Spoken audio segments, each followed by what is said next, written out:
Bismillahirrahmanirrahim. Assalamualaikum warahmatullahi wabarakatuh. Alhamdulillahilladzi anzala 'alaina al-Qur'an. Alhamdulillahilladzi ja'alana fil khair. Alhamdulillahilladzi anzala 'ala 'abdihi al-kitaba wa lam yaj'al lahu 'iwaja. Wassalatu wassalamu 'ala sayyidil Mustafa Muhammadin sallallahu alaihi wasallam.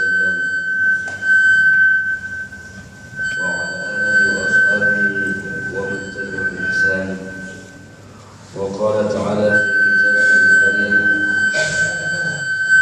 وهو أصدق القائلين أعوذ بالله من الشيطان الرجيم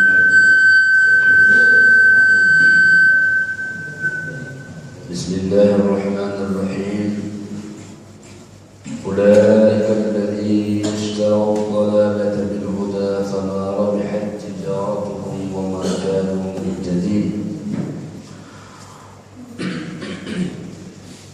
مثلهم كمثل الذي استوقد نارا فلما أضاءت ما حوله ذهب الله بنورهم وتركهم في ظلمات لا يبصرون صم بكم عمي فهم لا يرجعون أو كصيب من السماء فيه ظلمات ورعد وبرق يجعلون أصابعهم في آذانهم من الصواعق حذر الموت والله محيط بالكافرين. Jemaah rahmat Allah Subhanahu wa taala, dalam surah 16 Allah Subhanahu wa taala mengatakan ulaika alladzina ishtaraw dhalalata bil huda. Mereka itu adalah orang munafik. Ishtara membeli, jual beli. Jadi jual beli agar orang bisa melihat apakah untung atau rugi. Jadi kalau kita bicarakan jual beli pasti ada untung ruginya. Tapi makna istabdala, orang yang menggantikan sesuatu dengan sesuatu. Allah mengatakan mereka membeli ad-dhalalah, membeli kesesatan dengan hidayah. Mereka jual hidayah, mereka beli kesesatan. Maka Allah mengatakan fama rabihat tijaratuhum. Mereka tidak akan mendapatkan keuntungan dari dagangan mereka. Hidayah itu yang diberikan oleh Nabi sallallahu alaihi wasallam, hidayah al-Islam, hidayah al-iman. Karena hidayah al-Islam dan al-iman merupakan suatu hal yang luar biasa. Tidak diberikan hatta kepada orang-orang tertentu. Kepada Abu Talib tidak ada hidayah, kepada Abu Lahab tidak ada hidayah. Maka ketika mereka dapat hidayah, mereka jual hidayah itu, lalu mereka beli kesesatan. Allah mengatakan fama rabihat tijaratuhum, maka tidak ada untung dagang mereka, wa ma kanu muhtadin, dan mereka tidak mendapatkan petunjuk dari Allah Subhanahu wa taala. Lalu dengan rahmatullah Subhanahu wa taala pada ayat yang ke-17 Allah memberikan perumpamaan mathaluhum kamathalil ladzi istawqada nar. Al-misal dalam Al-Quran adalah litaqribil ba'id, untuk mendekatkan yang jauh. Mungkin kita tidak bisa menggambarkan. Jadi dengan ada misal litaqribul ba'id, yang jauh itu didekatkan kepada pandangan kita, pemahaman kita, agar orang lagi mencerna bagaimana kandungan Al-Quran. Orang-orang munafik itu kamathalil ladzi istawqada nara, seperti orang yang menyalakan api. Api ada dua sifat. Ada sifat al-isyraq dan al-ihraq. Al-ihraq sifatnya membakar. Jadi kalau ada dia bakar. Al-isyraq memberikan cahaya. Jadi api ada dua sifat, al-isyraq dan al-ihraq. Kadang orang merasakan ihraqnya, panasnya, tapi tidak dapat cahayanya. Allah mengatakan orang-orang yang munafik itu seperti orang yang menyalakan api. Istauqada nar. Falamma adha'at ma hawlahu, ketika api itu menyala, Allah memberikan cahaya sinar di sekitarnya. Dhahaballahu binurihim, Allah menghilangkan nurnya. Nur, sebagaimana kita jelaskan bahwa nur itu adalah cahaya tanpa panas. Maka kalau bulan itu dia mengeluarkan nur, kan tak panas bulan itu. Tapi kalau matahari, idha'ah, dia ada cahaya tapi panas dia. Maka orang lebih senang cahaya bulan, karena bulan itu walaupun tidak dapat cahaya tapi tidak ada panasnya. Jadi ketika api ini menyala, ketika mereka sudah beriman kepada Allah Subhanahu wa taala, tapi iman yang dibumbui dengan kekufuran. Iman sebenarnya ada hikmahnya, ada manfaatnya, memberikan mereka penghujung kepada syurga, tetapi karena dibumbui dengan kemunafikan, dhahaballahu binurihim, Allah hilangkan cahaya iman, Allah hilangkan manfaat iman, Allah hilangkan guna iman. Iman ada tapi tidak berguna. Kenapa? Karena bercampur dengan kemunafikan. Jadi itu jemaah yang dirahmati Allah, api ada, panas ada, yang tidak ada adalah cahaya. Api ada, panas terasa, tapi tidak ada cahaya. Padahal kita ingin menyalakan api untuk mendapatkan cahaya, tetapi cahaya itu Allah hilangkan. Iman ada, tapi bercampur dengan kekufuran dan kemunafikan, tidak akan ada hikmah iman tersebut, karena iman yang bercampur beda antara apa yang terungkap dengan apa yang disembunyikan. Jadi jemaah yang dirahmati Allah, ini umpama yang luar biasa. Maka hendaklah solat kita, ibadat kita antara luar dengan dalam itu seimbang, sehingga mendatangkan hikmah. Ada hikmah solat, ada hikmah puasa, ada hikmah zakat. Kenapa? Karena antara hati kita dengan perbuatan kita, dengan ucapan kita biar sejalan, maka akan menjadi. Kalau enggak, hanya ada hati tapi tidak ada cahaya. Masya Allah, luar biasa untuk pemahaman Allah.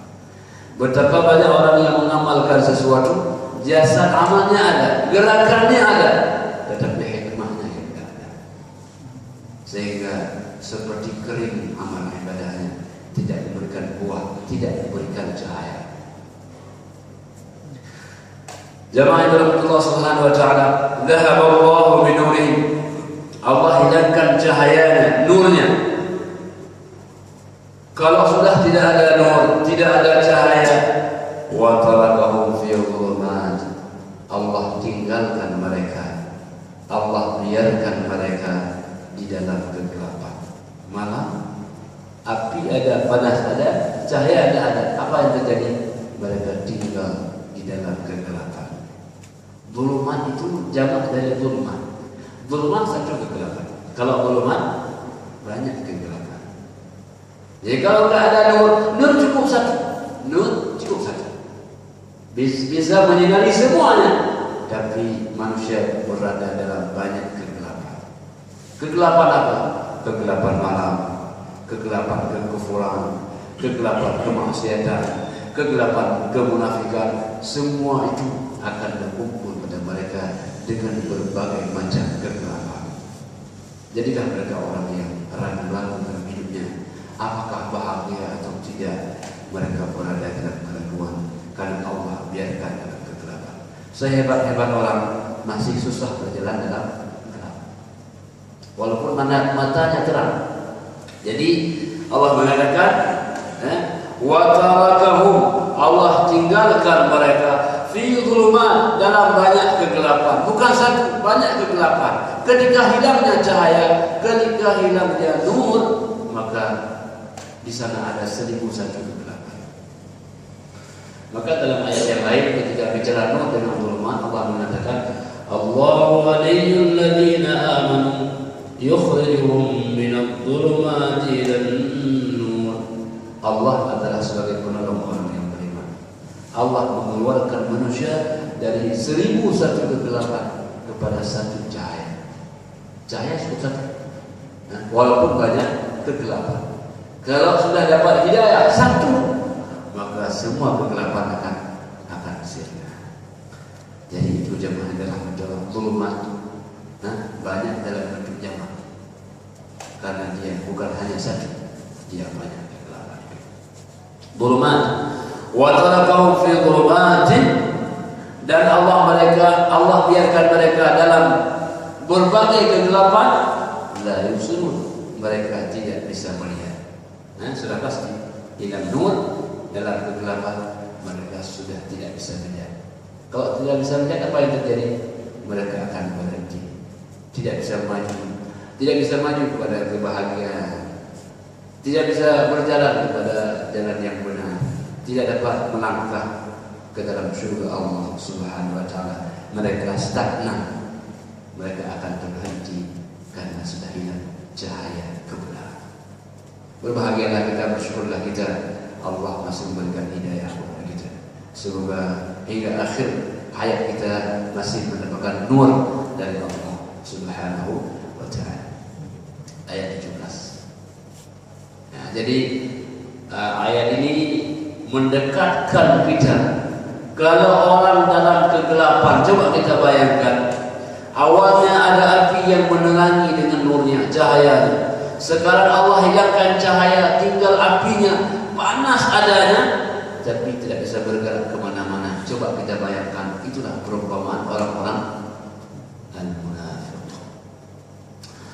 Allah mengatakan pada ayat ke-18, sifat mereka itu summun bukmun umyun fahum la yarji'un. Summun, mereka itu orang yang tuli di dalam di awal. Kenapa? Sebagaimana yang telah kita sampaikan, bahwa pertama sekali berfungsi ketika kita lahir adalah telinga.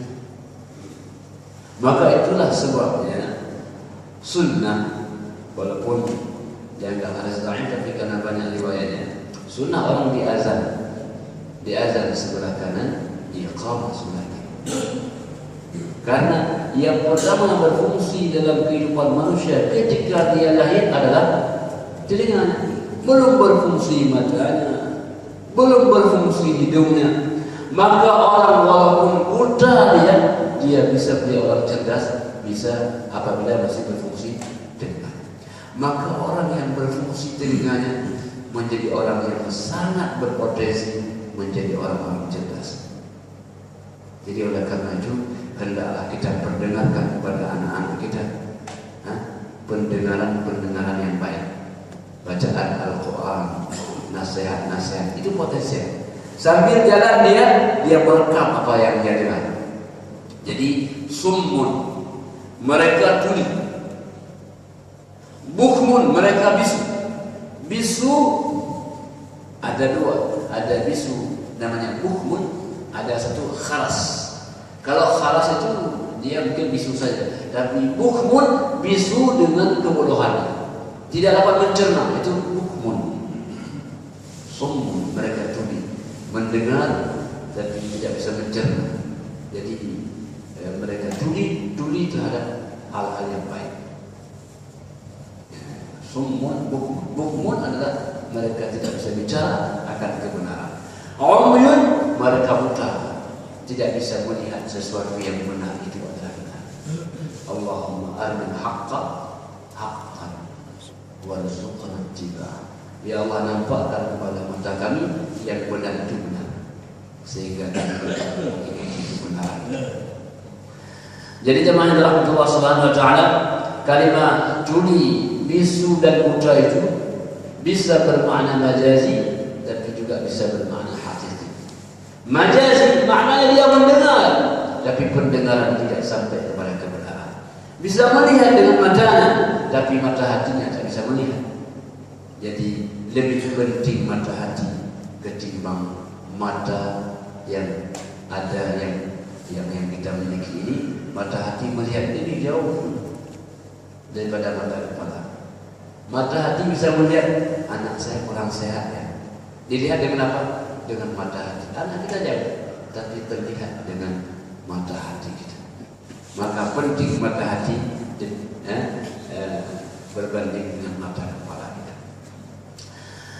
Jamaah yang dirahmati Allah Subhanahu wa taala, summun bukmun umyun fahum la yarji'un. Karena mereka tuli, tidak bisa mendengar kebenaran. Karena mereka itu bisu, tidak bisa berbicara tentang kebaikan. Karena mereka buta, tidak bisa melihat sesuatu yang baik. Fahum la yarji'un, mereka tidak akan kembali kepada kebenaran, kepada hidayah Allah Subhanahu wa taala. Sekali mereka sudah terlampaui dengan kegelapan, tidak akan pernah kembali kepada kebenaran. Mereka akan berenang di dalam lautan kesesatan. Itulah Abdullah bin Ubay bin Salul. Abdullah bin Ubay bin Salul sampai meninggal dia, sampai mati dia, tidak pernah lagi kembali kepada kebenaran. Padahal kalau sholat dia di belakang baginda sallallahu alaihi wasallam, menampakkannya. Ketika dia keluar, dia katakan ada hamba itu bawa dia. Ketika dia mati, dia katakan kepada anaknya, datang kepada Muhammad, minta bajunya.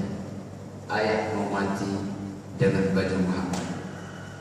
Nabi berikan bajunya, sehingga dia mati dengan baju Nabi. Apakah dengan itu dia beriman? Tidak. Itu hanya lipstik semata. Fahum la yarji'un, mereka tidak akan kembali kepada kebenaran. Jadi oleh karena itu jemaah yang dirahmati Allah Subhanahu wa taala, jangan ada hidayah hilang pada kita. Karena hidayah adalah sesuatu yang paling berharga dari segala dunia dan segala isinya. Kemudian Allah berikan contoh yang kedua pada ayat yang ke-19. Aw kasayyibin minas samaa'i fihi dhulumatun wa ra'dun wa barq. Atau mereka itu seperti orang yang diturunkan hujan. Sayyibin asaba, suatu tetesan air atau hujan yang deras. Hujan itu adalah simbol nikmat rahmat Allah. Maka ada salat istisqa, salat minta hujan. Karena hujan adalah sumber rezeki. Makanya jemaah yang dirahmati Allah Subhanahu wa taala, sebagian ulama mengatakan sedekah yang paling afdal adalah memberikan air kepada orang lain. Air itu sedekah yang paling afdal. Karena orang bisa hidup dengan air, tidak bisa hidup hanya dengan makanan. Air sumber kehidupan. Air mengandung minuman dan makanan sekaligus. Nabi SAW kalau beliau minum zam-zam, ya, itu merupakan sebuah bahagian daripada makanan yang dijadikan Nabi berhari-hari. Zam-zam kurma, zam-zam kurma. Maka Nabi mengatakan az-zamzam lima syirbalah. Zam-zam sesuai dengan niat kita. Kalau niat jadi makanan, makanannya. Kalau niat jadi minuman, minumannya. Kalau niat jadi obat, obatnya. Jadi air merupakan sumber kehidupan. Jadi Allah turunkan hujan yang berat, yang deras. Apa hujan itu? Hujan itu adalah Islam. Islam turun menyuburkan rahmatan, rahmat bagi semua alam. Wa ma arsalnaka illa rahmatan lil alamin. Tidaklah kami utus engkau wahai Muhammad kecuali menjadi rahmat bagi seluruh alam. Maka hujan turun adalah rahmat. Aw qasaybin minas sama, atau sayyibin, atau seperti hujan yang deras yang turun dari langit. Sesuatu yang turun dari langit, sesuatu yang turun dari atas biasanya baik. Turun dari atas baik. Wa anzalna minas samaa'i ma'an. Kami turunkan dari langit air baik. Allah turunkan Al-Quran lakukan baik. Biasa dari atas nilainya baik. Dari bawah belum tentu. Tergantung apa yang keluar. Tapi dari atas insya Allah baik. Jadi Allah turunkan ayat dari langit. Fihi dhulumatun. Ternyata hujan yang Allah turunkan itu pada malam hari yang penuh kegelapan atau siang hari yang luar biasa gelapnya karena awan dan sebagainya. Fihi dhulumatun wa ra'dun. Apa ra'dun? Hal gemuruh yang luar biasa. Wa barqun dan kilat. Dan kilat. Yaj'aluna asabi'ahum fi adhanihim. Hakikatnya hujan itu buah rahmat, tapi karena ada kilat gemuruh yang luar biasa, maka orang-orang munafik memasukkan tangannya, jarinya ke dalam telinga hadral maut karena mereka takut akan kematian. Jadi jemaah yang dirahmati Allah Subhanahu wa taala, Islam ya, Al-Qur'an, kalau mereka membaca ada ayat-ayat yang memberikan manfaat bagi mereka, mereka mengatakan, ini kan agama Muhammad bagus, mudah ini. Tapi apabila dalam ayat, dalam agama ada perintah sholat, ada puasa, ada zakat, agama Muhammad yang menyengsarakan, banyak bebannya, puasa macam-macam, banyak kewajibannya. Maka seperti hujan memberikan kenyamanan. Tapi bagi mereka hanya melihat bagaimana hujan penuh dengan gemuruh. Maka jemaah Allah Subhanahu wa taala, wallahu muhitun bil kafirin. Allah menguasai, Allah meliputi orang-orang yang kufur kepadanya, yang ingkar kepada Allah Subhanahu wa taala. Yakadul barqu yakhtafu absarahum. Hampir saja kilat itu adalah umpama ancaman Allah Subhanahu wa taala, azab Allah kepada mereka. Dalam hujan yang penuh nikmat, di sana ada azab yang luar biasa. Ketika orang tidak yakin kepada hujan, tidak yakin kepada Al-Qur'an, tidak yakin kepada agama Allah, maka di sana ada azab Allah. Apa azab? Yakadul barqu, hampir saja kilat itu mencopot penglihatan mereka.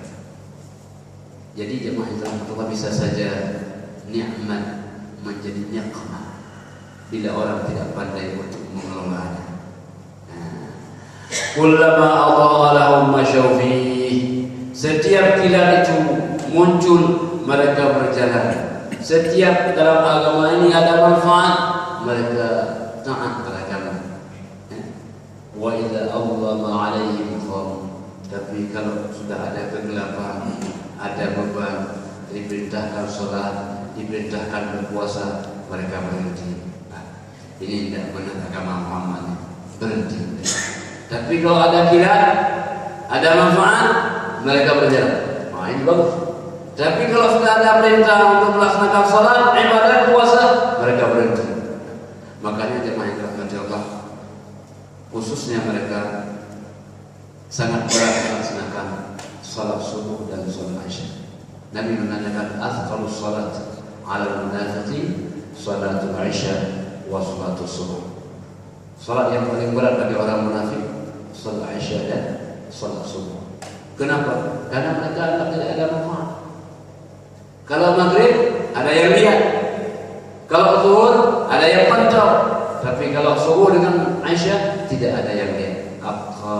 Mereka berhenti, tidak mau salat karena tidak ada yang lihat. Yang mereka cari adalah dunia. Dunia harus ada yang lihat, dunia harus ada yang menilai. Jadi oleh karena itulah perbedaan orang munafik dengan orang yang beriman. Orang beriman justru ketika tidak ada orang yang lihat, itulah waktu yang paling ikhlas. Kenapa salat tahajud itu sangat afdal? Karena tidak ada yang lihat. Yang lihat hanya Allah Subhanahu wa taala. Maka diperintahkan kepada Nabi, ومن الليل فتهجد به نافلة لك عسى أن يبعث ربك مقاما محمودا. أن يبعثك. Jadi zaman yang Rasulullah di antara bahagian malam Muhammad bangun malam tidak ada yang lihat, hanya Allah dan engkau saja. Semoga dengan tahajud itu Allah akan membangkitkan engkau maqam mahmud, kedudukan yang terpuji. Apa kedudukan yang terpuji? Allah berikan kesempatan kepada engkau wahai Muhammad dapat memberikan syafaat kepada umatmu dan umat-umat yang lain. Nah, ternyata bagi umat Islam ketika tidak ada yang melihat, itulah waktu yang paling afdal, tengah malam menyendiri dengan Allah Subhanahu wa taala, ya, antara khaliq dengan makhluk berkomunikasi di waktu senyap, tidak ada orang yang melihatnya. Jadi jemaah yang dirahmati Allah Subhanahu wa taala, wa idza Allah, kalau sudah gelap, banyak bebannya, banyak perintahnya, ada puasanya, ada zakatnya, ada hajinya, mereka akan berhenti mengadakan dakwah Islam. Banyak kali bebannya. Walau syaa Allah la dhahaba bi sam'ihim wa absarihim.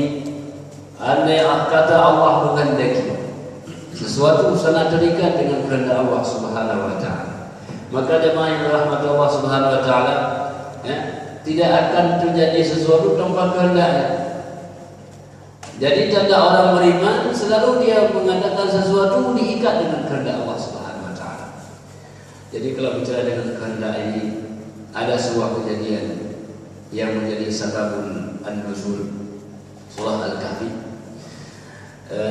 Jemaah yang dirahmati Allah, baginda sallallahu alaihi wasallam didatangi oleh kafir Quraisy. Sebelum mereka datang, mereka tanya kepada orang-orang Yahudi, ini kalau saya datang kepada Muhammad, apa yang saya tanya? Pertanyaan untuk memojokkan baginda sallallahu alaihi wasallam. Kata mereka, tanya Muhammad 3 perkara. Yang pertama, tanyakan kepada dia, siapa itu Ashabul Kahfi? Orang-orang dalam gua itu tahu nggak dia siapa? Yang kedua, coba tanya dia siapa orang yang menempuh barat timur. Siapa orang yang pernah menempuh barat dan timur itu? Yang ketiga, coba kau tanya kepada Muhammad, ruh itu apa? Bertanya untuk memuji Nabi Sallallahu Alaihi Wasallam, memojokkan Nabi Sallallahu Alaihi Wasallam. Datanglah mereka kepada Nabi, tanya 3 perkara itu. Nabi mengatakan, oke, jadi besok saya jawab. Karena Nabi yakin bahwa jawabannya akan disampaikan oleh Allah Subhanahu Wa Taala. Besok mereka mengatakan, Muhammad bagaimana? Yang kami tanyakan kemarin, belum tentu hari. Lusa datang lagi, belum juga. Sampai 18 hari belum datang jawabannya. Lalu Allah turunkan, wala taqulanna inni fa'ilun dzalika ghadan illa an yasha Allah. Muhammad, jangan katakan saya akan kerjakan besok. Jangan bilang saya akan jawab besok. Illa an yasha Allah, kecuali dengan kehendak Allah. Bilang insya Allah. Nah, jadi oleh karena itu, tanda orang yang beriman selalu setiap langkahnya bagaimana? Insya Allah. Insya Allah menunjukkan bahwa dia yakin melaksanakannya, tapi tidak boleh lepas dari kehendak Allah Subhanahu Wa Taala. Jadi oleh karena itu, kalimat sya' ini merupakan sebuah kalimat yang penting. Walau sya' Allah, andai kata Allah menghendaki, la dhahaba bi sam'ihim wa absarihim, Allah hilangkan pendengaran mereka, Allah hilangkan penglihatan mereka, sama sekali tidak ada lagi manfaat hidup mereka. Andai kata Allah menghendaki, tapi Allah biarkan. Biar ada telinga tapi tidak bisa mendengar, biar ada mata tapi tidak bisa melihat. Alangkah rugi manusia jemaah yang dirahmatullah, anggotanya lengkap tapi tidak bisa memanfaatkan anggota badannya. Betapa banyak orang-orang yang buta matanya tapi tidak buta hatinya. Mereka menghafal ayat Allah Subhanahu Wa Taala. Betapa banyak orang-orang yang pincang atau tidak ada kakinya, mereka masih bisa melaksanakan ibadah sholat berjamaah walaupun hanya dengan modal yang sangat sederhana. Itulah luar biasa. Jadi oleh karena itu, jemaah yang dirahmati Allah, kita patut bersyukur atas rahmatnya Allah dengan kelengkapan anggota badan kita pada hari ini agar dapat memanfaatkan badan Allah Subhanahu Wa Taala. Inna Allah ala kulli syai'in qadir. Sesungguhnya Allah Subhanahu Wa Taala terhadap segala sesuatu maha berkuasa. Terhadap segala sesuatu. Jadi syai'un, Kalimat syai'un sebenarnya ada ikatan dengan syaa. Jadi syaa kan Allah menghendaki. Syai'un sesuatu terjadi tidak lepas dari kehendak Allah. Jadi syai'un dia ada ikatan dengan syaa. Jadi sesuatu itu tak lepas dari kehendak Allah. Batu kehendak Allah. Kendaraan kehendak Allah. Binatang kehendak Allah. Jadi pada sesuatu itu semua ada kehendak Allah Subhanahu wa ta'ala. Jadi jemaah yang dirahmati Allah Subhanahu wa ta'ala, ini merupakan sifat-sifat orang munafik yang Allah umpamakan dalam ayat 16, 17 dan seterusnya. Hamba Allah yang dimuliakan, kalau kita lihat dalam ayat ini, Allah Subhanahu wa ta'ala menjelaskan minimal ada 10 sifat yang buruk pada orang-orang al-munafik. Apa 10 itu? Dalam tafsir As-Sabuni dikatakan yang pertama, orang munafik itu memiliki sifat al-kadhib, bohong. Tidak bisa dipercaya ucapannya. Sehingga Nabi mengatakan ayatul munafiqin thalath. Tanda orang munafik, tanda ada 3. Idza haddatsa kadzdzaba. Kalau bicara bohong. Wa idza wa'ada akhlafa. Kalau berjanji pasti tak menepati. Ini nanti insyaallah saya bayar. Mana? Kita tak yakin. Yang kedua, wa idza aturina khana, kalau diberikan kepercayaan berkhianat. Jadi 3 ini menjadi tanda. Yang kemudian al-khida', melakukan penipuan, nipu. Jadi menipu adalah tanda orang munafik. Al-makru artinya menampakkan sesuatu yang tidak sebenarnya. Jadi dia hendak menampakkan sesuatu untuk menarik hati kita, padahal hakikatnya bukan seperti itu.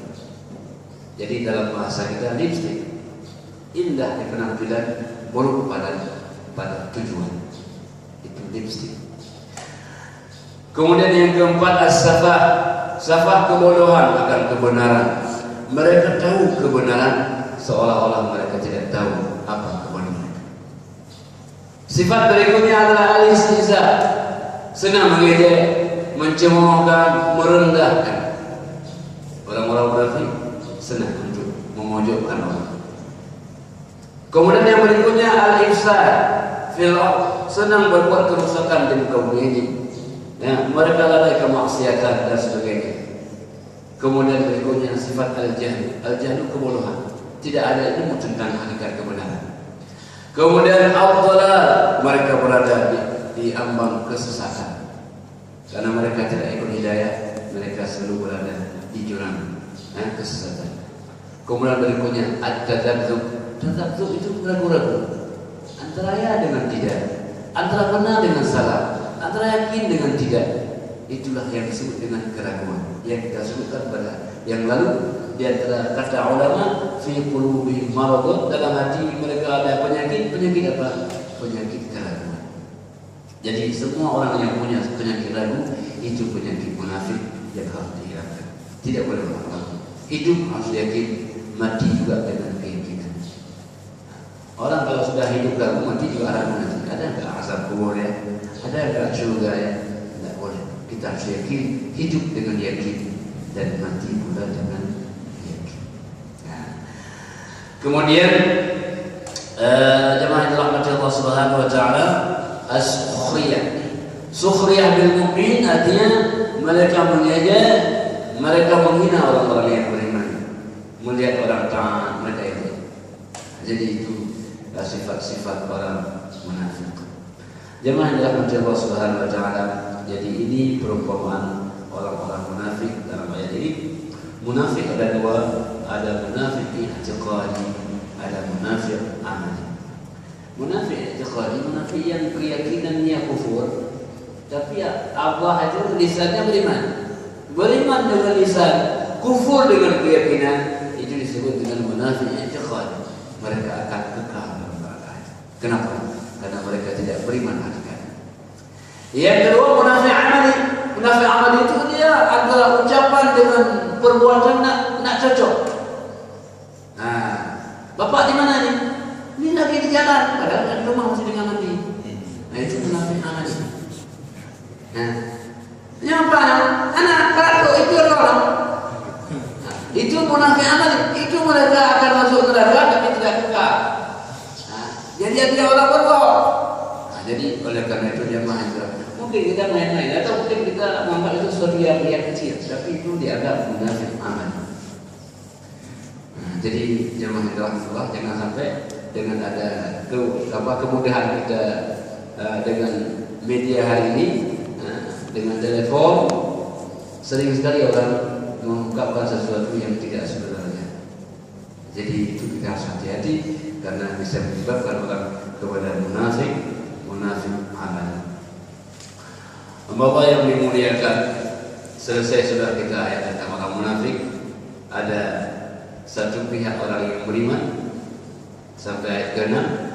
Kemudian ada satu pihak orang yang kafir. Ada 2 ayat Allah jelaskan mereka tidak akan beriman. Adakah engkau berikan peringatan Muhammad? Tidakkah kau peringatan? Sama saja bagi mereka. Mereka telah Allah tutup hatinya. Khatamallahu ala qulubihim wa ala sam'ihim wa ala absarihim.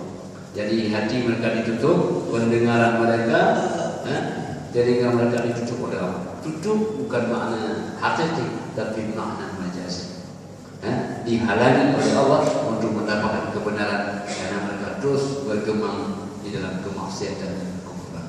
Kemudian setelah itu seluruhnya 13 ayat bicara tentang orang-orang munafik, orang yang menyembunyikan kekufuran, menampakkan kejahatan, menampakkan kebaikan.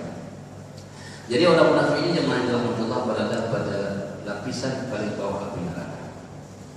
Api neraka kan dia berlapis-lapis. Kalau surga itu derajat, makin ke atas makin bagus kualitasnya, makin bagus tingkatnya. Kalau neraka itu namanya apa? Darakat. Ada derajat ke atas. Kalau darakat ke bawah, makin ke bawah makin dahsyat neraka itu. Kalau surga makin ke atas makin hebat surga itu. Maka ada derajat, ada darakat. Orang-orang munafik itu berada pada bawah, paling bawah. Jadi ada tiga model manusia yang berada pada lapisan yang paling bawah. Yang pertama orang munafik. Disebut dalam tafsir Ibnu Katsir. Beliau mengatakan ada 3 model manusia berada pada lapisan yang paling bawah. Yang pertama orang munafik, karena Allah mengatakan innal munafiqina fid darkil asfali minan nar. Orang munafik berada pada lapisan yang paling bawah dari neraka. Yang kedua adalah ashabul maidah, orang yang pernah minta makanan dari langit. Mereka mengatakan, ya Aisyah, mintalah kepada Tuhan makanan langit. Kalau nanti turun, kami akan beriman kepada engkau. Maka Nabi minta kepada Allah, Rabbana anzil alaina ma'idatan minas sama' takunu lana 'idan li awwalina wa akhirina wa ayatan mink wa anta khairur raziqin. Ya Allah, turunkanlah kepada kami makanan langit menjadi hari raya bagi kami dan orang-orang nanti yang datang setelah kami. Dan engkau ya Allah, zat yang maha memberkati. Kata Allah, inni munazziluha alaikum, wahai Musa, wahai Isa, akan kuberikan kepadamu. Doa Nabi dijawab oleh Allah. Tetapi kata Allah, faman kafara ba'da dzalika, orang yang kufur setelah makanan ini, fa'u'adzibuhu 'adzaban, akan aku azab dia, la u'adzibu ahadan minal 'alamin, azab yang tidak pernah kutimpakan kepada siapapun di alam semesta. Jadi itu nikmat itu dia sebanding dengan nikmat. Semakin banyak nikmat, semakin berpotensi mendapatkan azab. Kalau tidak pandai bersyukur. Jadi semakin banyak nikmat yang diberikan oleh Allah Subhanahu wa taala, maka semakin besar potensi azab. Maka dengan ada nikmat jangan lupa kita bersyukur, karena nikmat itu akan diminta pertanggungjawaban. Wala tus'alunna yauma idzin.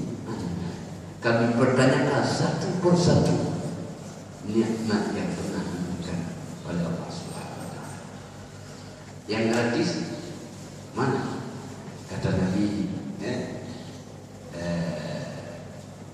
yang gratis itu beberapa suap nasi untuk menegakkan kita. Satu helai pakaian itu yang kita pakai untuk orang kita, itulah di sana. Selebihnya semua di sana. Minuman dingin di kulkas, es cendol yang enak, semua di sana oleh Allah Subhanahu wa taala. Nah, jadi itu jemaah. Kemudian siapa yang berada pada peringkat yang paling bawah yang ketiga? Peringkat yang paling bawah yang ketiga itu adalah pengikut Firaun. Adkhilu ala Fir'aun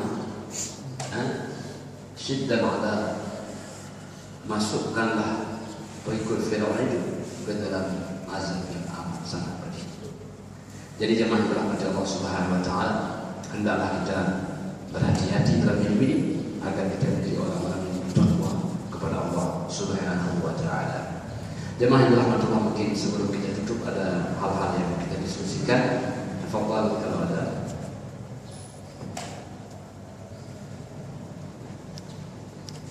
Barangkali kajian kita insyaallah pada hari ini kita akhiri dengan beberapa sifat orang-orang munafik.